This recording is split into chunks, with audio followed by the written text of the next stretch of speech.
Welcome to Ecclesias Podcast. Oke, kembali lagi bersama saya dan partnerku Ivana. Oke, pada episode kali ini kita masih akan membahas seputar keluarga dengan judul Me and My Family. Betul banget. Nah, karena minggu lalu sudah berkenalan ya, seharusnya teman-teman masih ingat siapa dua pembicara spesial kita pada episode kali ini, atau perlu dikenalin lagi, Jor? Gimana menurutmu? Boleh deh, kita kenalin namanya aja. Oke, nama panggilannya langsung ya. Masih bersama dengan Kak Tari. Halo Kak Tari. Hai, apa kabar? Luar Ivana. biasa. Oke. Dan juga Kak Ferdi. Halo Kak Ferdi. Halo, selamat Malam. ketemu lagi. Iya. Nah, masih membahas seputar topik keluarga ya Kak. Aku pernah dengar nih ya, stigma yang beredar di masyarakat. Biasanya masyarakat tuh sering mengkotak-kotakkan peran ini. Contohnya, ibu itu harus masak di dapur. Kalau ayah itu harus bekerja di kantor, anak harus sekolah. Nah, sebenarnya benar nggak sih menurut Kak Ferdi itu ya, stigma masyarakat yang seperti itu? Iya, ini konsep yang dalam pemikiran saya konsepnya agak abu-abu. Kenapa? Karena masyarakatnya pun harus dibagi lagi. Masyarakat mana? Suku mana? Karena ada suku-suku tertentu cowoknya masak, ceweknya yang kerja. Jadi emang, tapi poinnya saya paham pertanyaan dari Ivana bahwa adanya pengkotak-kotaan. Nah, karena saya orang Bali ngomong kotaknya T-nya mantep gitu ya. Menurut pemikiran saya, sebuah keluarga harus sama-sama mengerjakan tiap pekerjaan atau setiap peran di rumah. Saya mengambil teladan seorang tokoh ya, tokoh Alkitab yang ya karena kita ini berbicara dalam pemahaman iman Kristen, dalam pemikiran saya yang kita harus jadikan teladan adalah tokoh-tokoh di Alkitab itu sendiri. Yang saya mau coba contohkan adalah Nuh. Ingat Nuh? Ingat Kak. Nuh siapa? Nuh itu yang itu ya Kak, ya kena sakit kusta terus. Bukan. Betul sekali salah. Wah. Ya. Betul salahnya ya. Betul salahnya. Kayaknya harus ngulang sekolah minggu lah. Iya. Belum bisa jadi lause, belajar dari lause Ivana ya. Oh iya, benar banget. Jadi Nuh itu adalah seorang bapak yang hebat. Dalam Kejadian pasal 6 sampai pasal 9 itu dijelaskan dia seorang yang saleh, seorang yang benar, seorang yang bergaul dengan Tuhan. Diperintahkan oleh Tuhan untuk mengerjakan sesuatu, dia mengerjakannya. Dan dia mengajak istri, anak, dan mantunya. Mengerjakan banyak hal. Dia tidak ada di situ, tidak dituliskan, Ma, tugasmu ini ya. Anak pertama, tugasmu ini ya. Mantu pertama, tugasmu ini ya. Tidak ada itu. Semua dikerjakan secara bersama-sama. Di dalam bahtera, setelah terjadi hujan lebat itu ya. Di dalam bahtera terjadi juga tugas yang dikerjakan secara bersama-sama. Tidak ada pengelompokan atau pengotakan tugas secara secara terstruktur ya. Saya pikir kok itu terlalu membeda-bedakan atau mungkin mengurangi keahlian. Misalnya gini, kalau tadi pertanyaan Ivana kita masukkan dalam dunia modern, laki-laki bekerja, perempuan memasak. Seumpama perempuan tidak bisa masak, yang bisa masak laki-lakinya. Apakah tidak boleh laki-laki itu masak? Jadi kan seperti itu pertanyaan, dibalik lagi. Jadi mari kita belajar berpikir, jangan terjebak dengan stigma pengkotak-kotaan peran dalam rumah tangga. Itu sangat menyulitkan kita sendiri. Dan akhirnya saling menuntut bahwa kamu seperti ini, karena ini bagian saya. Ngurus anak itu tugas perempuan. Laki-laki tidak perlu ngurus anak. Nah itu hal yang salah sebenarnya.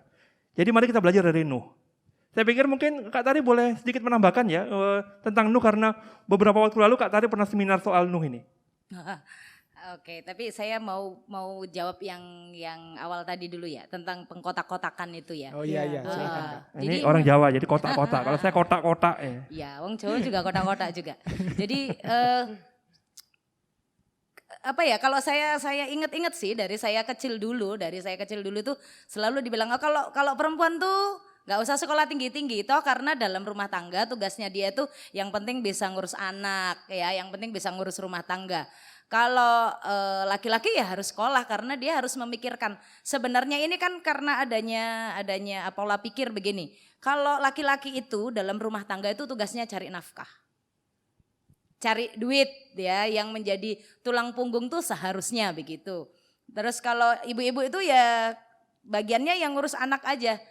Jadi akhirnya kadang-kadang kalau ada anak yang gagal atau ada anak yang nggak mencapai keinginan Yang gitu. salah mamanya. Yang salah mamanya. Nah, karena ini juga berkaitan dengan parenting. Balik lagi ya, karena materi saya parenting. Jadi berkaitan pasti, nah ini bagi saya kalau pertanyaannya gini, itu benar apa salah sih kalau seperti itu? Bagi saya itu kurang tepat.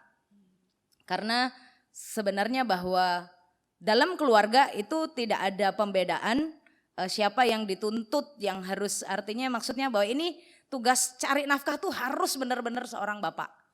Masih ingat ya materi minggu lalu kita kan bahas antara kekurangan, bagaimana saling melengkapi iya, ya kan. iya. Jadi keluarga sebenarnya haruslah dalam ketidaksempurnaan, dalam kekurangan masing-masing memiliki kekurangan saling melengkapi. Jadi bagian itu termasuk dalam mengasuh anak, termasuk dalam mencari nafkah, termasuk dalam mencukupi dalam tanda kutip ya. Karena yang mencukupi rumah tangga keluarga kita itu kan Tuhan. Tapi kita kan bertanggung jawab kerja nih. Nah itu kita yang mesti kerjain sama-sama. Jadi menurut kami kayak dari tadi ya, menurut saya bahwa kalau ada pengkotak-kotaan itu ya apakah benar? Iya enggak benar. Karena yang benar harus bersama-sama. Gitu. Oh iya, jadi kembali kayak di episode minggu lalu ya Kak. Iya. Karena Balik lagi ya. Balik keluarga lagi ya. itu saling membantu, saling melengkapi.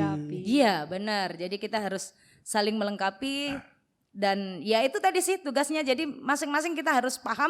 Jadi kalau dalam tugasnya misalnya nih ya, kira-kira seorang suami ngelihat ini istrinya lagi kewalahan nih ngurus anak ya, kalau misalnya istrinya masak terus anaknya lagi nangis. Kadang-kadang kan sekalian dikotakin. Ngurus anak, masak, ngurus rumah tuh ibu-ibu. Nah ibu-ibu bayangin, ibu-ibu lagi masak, belum selesai nyuci baju terus anaknya nangis. Bapaknya lagi kerja atau mungkin lagi WFH misalnya tapi dia lagi istirahat. Nggak mau bantu. Ibunya yang panik sendiri. Panik sendiri. Ya pasti itu bukan tugas saya. Ngurus anak, diemin anak ya tugasnya ibu-ibu dong. Aku kan udah kerja nih, aku jadi pemikir, cari duit. Kalau kayak gitu gimana? Teman-teman pasti bisa ngerasa kan? Bisa menebak Bisa, lah endingnya bagaimana. Benar. Jadi kita dalam peran keluarga ya harus dikerjakan bersama. Karena apa? Karena itu keluarga kita bersama. Bukan keluargamu atau keluargaku. Jadi keluarga kita adalah tanggung jawab kita. Ya, Dikerjain bersama-sama. kembali lagi tadi saya mengambil contoh Nuh ya. Kita ingat yang dia di dalam bahtera itu, dia memberi makan ke binatang-binatang itu. Iya, betul. Itu kan sebenarnya tanggung jawab. Kalau kita mau kotak-kotakan itu harusnya laki-laki yang ngurusi. Masa perempuan ngasih binatang, ngasih singa makanan? Kan tidak mungkin toh. Iya. Tapi kita tidak tahu situasinya itu kan. Tapi saya berpikir bahwa terjadi kerjasama yang baik antar bapak ibu dan anak mantu. Ya. Semua terjadi kerjasama yang baik. Tidak ada pengkotak-kotakan itu menurut saya. Saya temukan di situ. Data soal pengkotak-kotakan peran. Pengkotak-kotakan peran untuk yang perempuan tugasnya apa, yang laki-laki tugasnya apa. Tidak ada sama sekali di situ, saya lihat. Waktu membangun bahtera juga semua terlihat bekerja sama. Semua terlihat tidak ada pembagian yang ditentukan oleh Nuh. Bahwa kamu bagian ini, kamu tidak ada. Semua dikerjakan secara bersama-sama karena itu keluargaku. Keluarga bersama. Tuhan menyelamatkan Nuh dan keluarga besarnya. Maka harus bertanggung jawab bersama. Jangan terlalu dikotak-kotakan gitu. Itu hal yang akan menyusahkan kita semua. Dalam konteks ini keluarga kita yang repot sendiri akhirnya. Oh iya. Jadi seharusnya gitu ya Kak. Saling melengkapi, saling membantu. Iya, benar. Iya, Harus saling iya. melengkapi dan saling membantu. Ya. Gini-gini saya bisa nyuci baju loh. Oke. Wih, keren. Boleh sharing sedikit ya. Orang-orang kan mikirnya, Heeh. apalagi Tunanetra. tunanetra satu, yang kedua suku-suku tertentu. Iya. Cowok nyuci baju, ngapain lu cuci baju? Tugas istrimu itu. Haram ya Kak kalau bagi suku-suku tertentu. Iya, cowok nyuci betul. baju. Oke. Nggak Dia usah. pakai mesin atau pakai tangan ini Kak ya? Tergantung. Kalau lampu mati mau tidak mau kan? Ya, jadi teman-teman kami itu ya langsung jadi praktis nih ya. Jadi karena ya firman Tuhan katakan demikian, kita ini saling menolong. profesi kami sama ya. menanggung. Profesi kami sama. Kami Benar. punya tugas juga di tempat kami masing-masing. Nah di saat kami punya tugas, jangan merasa aku lagi tugas nih, aku lagi persiapan. Nggak boleh diganggu loh ya. Jadi kamu yang ngurus ini. Enggak. Siapa yang bisa ngerjakan, kerjakanlah.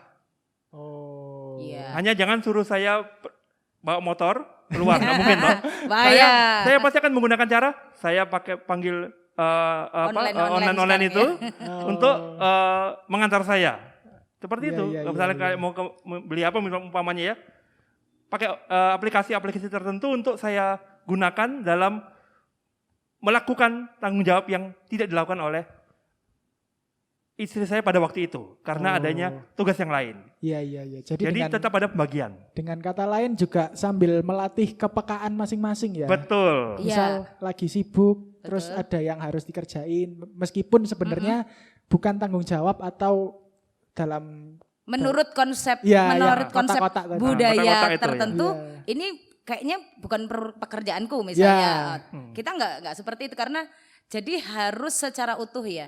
Kita ini sebagai orang percaya, jadi Alkitab tuh nggak hanya kayak didengerin di hari Minggu aja, tapi secara utuh itu harus diterapkan di keluarga. Salah satunya hendaklah kamu saling membantu. Oh, Keluarga itu kan iya, harus iya, saling melengkapi. Ya tadi tuh kayak Kak Ferdi, saya sharing sedikit bahwa di keluarga di rumah kami itu ya, karena kita selama ini bertiga, saya dengan Kak Ferdi dengan Ken. Kalau bagian nyuci baju, Kak Ferdi ahlinya adalah bagian mencuci terus membilas dan saya bagian menjemur. Kenapa? Karena kalau menjemur kan harus masangin pakaian di hanger-hanger tuh. Iya. Ya, Oh, jadi iya. saya bagian jemurnya, Kak Ferdi bagian bilas, ngeringin sampai ngangkat ke tempat jemuran, saya tinggal menjemur. Saling backup gitu ya Kak. Ya, Keren. jadi tugas itu ya kita jalanin bareng kan, makanya dalam kekurangan-kekurangan kita akhirnya kita saling melengkapi gitu. Oh, iya, iya, iya. Tapi nih Kak, kalau misalnya menurut iman Kristen, Mm-mm. tentu kan setiap pribadi punya peran masing-masing. Misalnya aku sama Ivana sebagai anak, terus Oke. Kak Tari sama Kak Ferdi sebagai orang tua. Nah, menurut Kak Tari, bagaimana sih seharusnya kita menjalankan tanggung jawab pelayanan dalam keluarga kita masing-masing? Menurut iman Kristen ya, setiap Ya. pribadi itu punya peran masing-masing.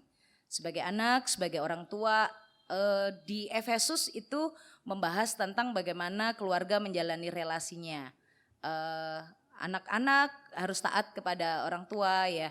Orang tua harus mengasihi anak-anaknya dan bagaimana membimbing mereka supaya jangan sampai anak itu patah hati atau kecewa. Dan menurut iman Kristen yang diajarkan juga bagaimana kita menjalani kehidupan keluarga. Tadi Kak Ferdi sudah singgung sedikit ya tentang kehidupan keluarga Nuh yang menjalani kehidupan keluarga bersama-sama. Jadi yang dapat firman, sebenarnya yang dapat tugas perintah dari Tuhan itu kan Nuh ya, Ya. untuk Iya. bangun bahtera. Tapi Nuh kan nggak ngerjain itu sendiri. Perintah itu bangunlah bahtera itu kan untuk Nuh sebagai kepala keluarga, sebagai seorang bapak. Apakah tugas yang sebenarnya menjadi bagian ya kalau kita secara letterlek baca, lah itu kan tugasnya Pak Nuh, ya ngapain sih istrinya ikut? Ya itu tugasnya, ya kan? Ya kita anggota keluarga ya mengerjakan bagian kita sendiri, enggak. Jadi secara Alkitab itu dijelaskan bagaimana kita satu keluarga itu harus mendukung. Jadi kalau bagiannya suami tidak mampu mengerjakan atau kita melihat juga kita punya waktu, kita punya kekuatan untuk mengerjakan, dan kembali lagi dalam konsep Alkitab ya teman-teman. Keluarga itu kenapa sih perempuan itu dihadirkan di bumi? Untuk jadi penolong. Jadi penolong. Perempuan itu bukan pembantu, tapi penolong. Tapi seringkali perempuan-perempuan kalau udah melakukan banyak tugas langsung ngomel dalam hatinya, emang aku pembantu ya? Oh, iya, iya. Jadi menurut iman Kristen gimana? Perempuan-perempuan, mungkin ada ibu-ibu nih ya yang dengar juga, atau mungkin calon ibu-ibu, jangan siapkan Anda teman-teman muda hanya jadi nyonya di keluarga. Anda itu seorang istri yang adalah penolong. Menurut iman Kristen, perempuan itu tugasnya adalah sebagai penolong. Jadi saat melihat suami dapat tugas dari Tuhan, suami dapat tugas pelayanan, suami punya beban pekerjaan, apa yang bisa kita buat, kita perhatikan. Apa yang bisa kita kerjakan, kita dukung. Jadi sebagai anggota keluarga ya harus mendukung, harus menolong. Jadi itu bukan beban ya, bukan beban tapi itu panggilan. Menurut iman Kristen kita harus menolong bagi seorang istri. Sebagai seorang suami ya lakukan tugasnya yang dari Tuhan untuk ngerjain itu. Jadi ya jalanin tanggung jawab pelayanan dalam keluarga juga sama-sama. Anak juga demikian, mendukung. Anak juga menolong. Seperti anak-anak Nuh. Pada waktu papanya bikin bahtera jelas banget bahwa Nuh tidak bekerja sendirian ya. Tapi Nuh dibantu oleh anak-anaknya. Gak pikir gini anak-anaknya, papa aku juga punya kerjaan sendiri. Enggak kan? Papa aku juga punya urusan sendiri. Bisa saja dia buat gitu. Tetapi sebagai sebuah keluarga, anak yang ada di tengah-tengah orang tua, dia peduli. Dia tahu tanggung jawab anak itu apa. Dia hadir di situ, dia sedang melakukan tugas Tuhan juga di situ. Apa perannya? Gitu, Iya, saya mau menambahkan begini. Tadi sempat disinggung Efesus ya. Berdasarkan pertanyaan Georgie tadi, peran-peran menurut iman Kristen. Saya melihat Efesus itu bukan peran justru. Anak taat itu bukan peran, itu sikap seorang anak. Papa mama mengasihi, menjaga perasaan itu sikap papa mama kepada anak-anak, bukan peran. Kalau peran itu malah kok ada pemilihan-pilihan ya, Jadi peran taat, masa ada peran taat ya? Saya tidak menemukan itu ya. Iya, Adakah iya. peran mengasihi? Tidak ada saya rasa. Nggak ada. Itu sikap menurut saya. Jadi Iya. tidak bisa kita bilang peran-peran itu harus ada. Peran taat, peran mengasihi. Kayak sinetron jadinya lucu malah. Jadi fungsi keluarga anak itu harus taat, betul. Orang tua harus mengasihi, jangan menyakiti, itu betul. Bukan dalam konteks peran, tapi sikap kepada masing-masing pribadi-pribadi dalam keluarga. Oke, jadi kalau misalnya dalam iman Kristen sendiri juga tidak mengajarkan untuk harus mengkotak-kotakkan peran gitu Kak ya. Tapi harus saling ya melengkapi dan juga tadi kalau misalnya mengasihi itu juga bukan peran tapi merupakan bentuk sikap gitu ya Kak Ferdi. Saya berpikir demikian, karena mengasihi itu termasuk karakter itu kan, karakter kasih. Karakter taat itu bukan peran saya rasa. Itu satu perilaku kita kepada pribadi-pribadi dalam keluarga menurut saya.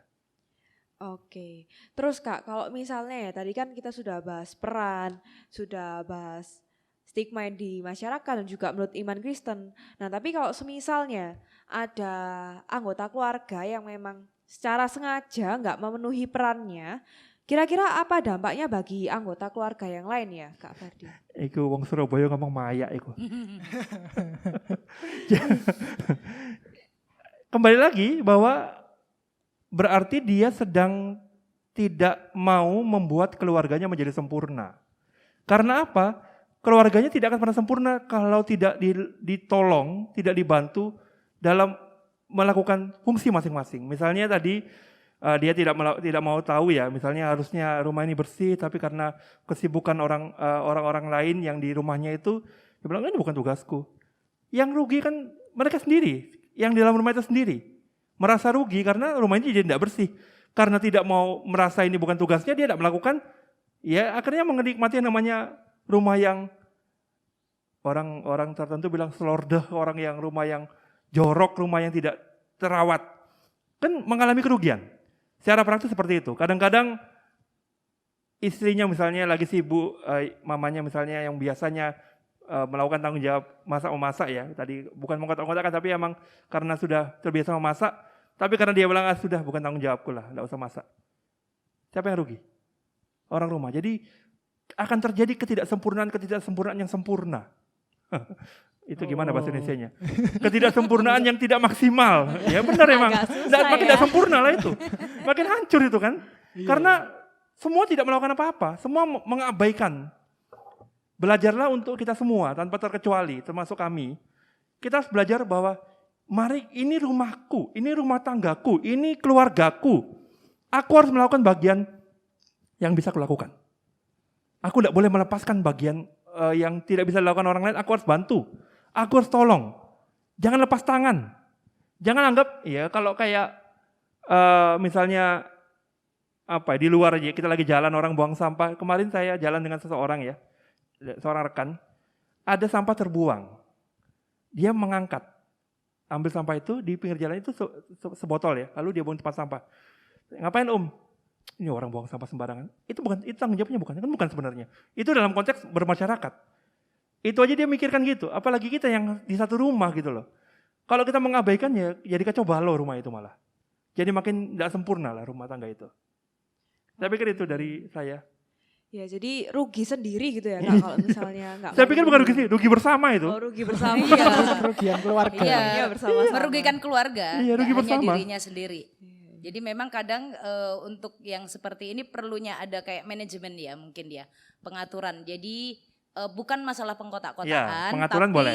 Ya. pengaturan. Jadi Manajemen, maksudnya betul. anak juga akan terlatih dari kecil bagaimana bahwa anak tuh tugasnya nggak hanya sekolah tok, tapi anak punya tanggung jawab juga di rumah. Bantu orang tuanya. Bantu mama. Jadi biasanya kita kalau mama-mama tuh buat schedule buat anak-anak. Paling tidak, saya buat contoh kecil kalau Ken itu setiap mau tidur, sebelum tidur dia punya tanggung jawab tutup horden ruang tamu. Nah jadi hal kecil tapi itu jadi tanggung jawabnya dia. Jadi untuk selain tugas-tugasnya sendiri, ada hal di rumah, pekerjaan di rumah yang kita sudah mulai, oke, ini kamu bisa. Tapi sekali lagi seandainya pekerjaan orang lain, misalnya tugas saya, tapi saya nggak sempat lakukan, kita bisa minta tolong ya. Jadi kalau tidak melakukan tugasnya, tapi dengan sengaja ya, sengaja nggak memenuhi perannya, ya pasti ini akan ngerepotin orang, nyusahin keluarga sendiri. Ya dampaknya jadi buruk sih. Kalau apalagi hal-hal yang signifikan, yang penting banget. Kalau misalnya kayak seperti papa mama yang punya tanggung jawab untuk ngurusin anaknya atau nyekolahin anaknya, tapi masih terikat dengan ya yang sekarang ini ya kadang-kadang ya nggak terlalu bertanggung jawab.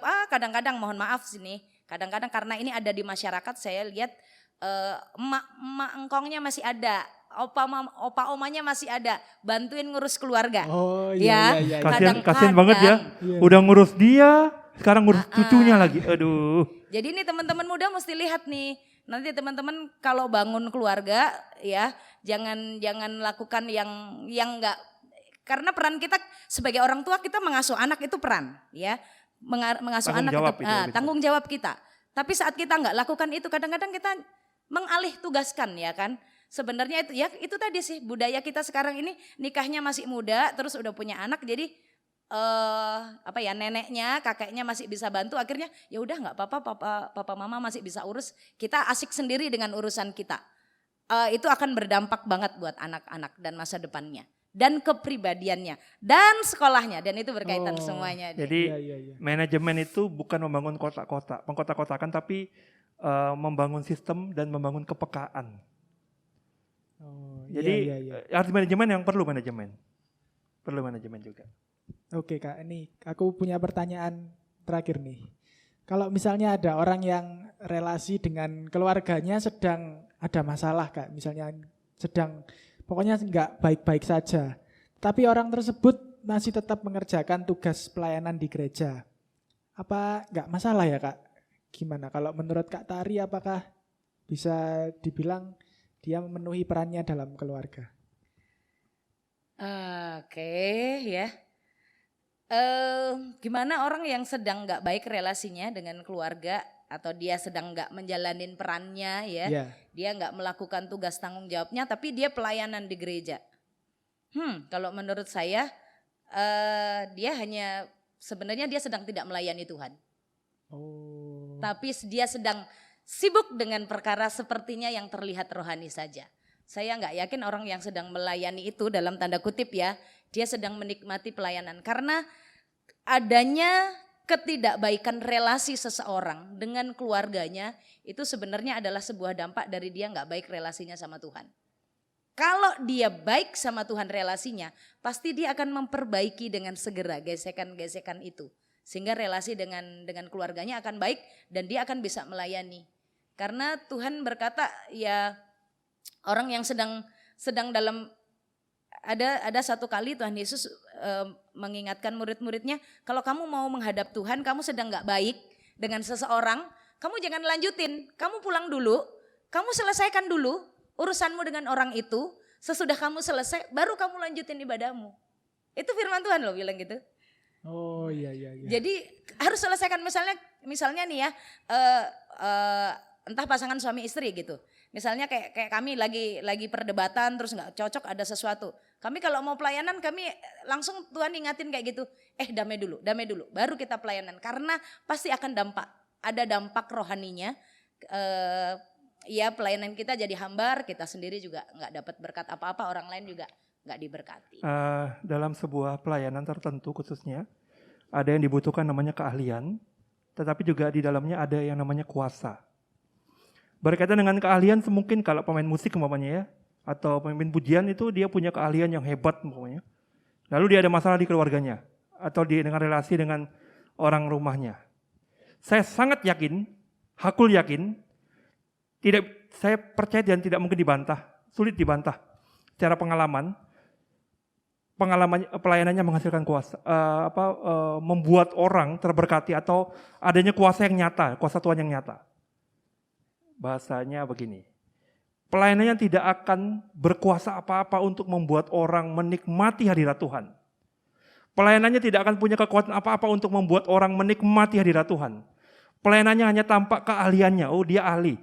Pengalaman-pengalaman yang saya pernah temukan dalam dunia pelayanan selama ini, Pemimpin pujian. Ini 2 kasus ya yang berbeda. Waktu saat dalam satu ibadah, pemimpin pujian ini dia punya keahlian yang baik soal bernyanyi. Betul dia memang mengangkat bernyanyi dengan baik. Tetapi tidak ada kekuatan apa-apa, kekuatan rohani tidak ada. Kuasa roh tidak ada nyata di situ. Satu ketika dalam periode yang berbeda, orang ini punya keahlian yang tidak terlalu bukan tidak baik, tapi biasa-biasa saja, pas-pasan, oke. Pas-pasan. Tetapi karena ada keseriusan, ada hubungan yang baik dengan orang rumahnya, ada kuasa yang membuat orang diberkati. Ya ini berkaitan dengan, saya mau bilang rasa sih, bukan rasa sih, tapi hal-hal supranatural yang sulit dijelaskan dengan kata-kata. Jadi belajar untuk memperbaiki hubungan dengan sesamamu.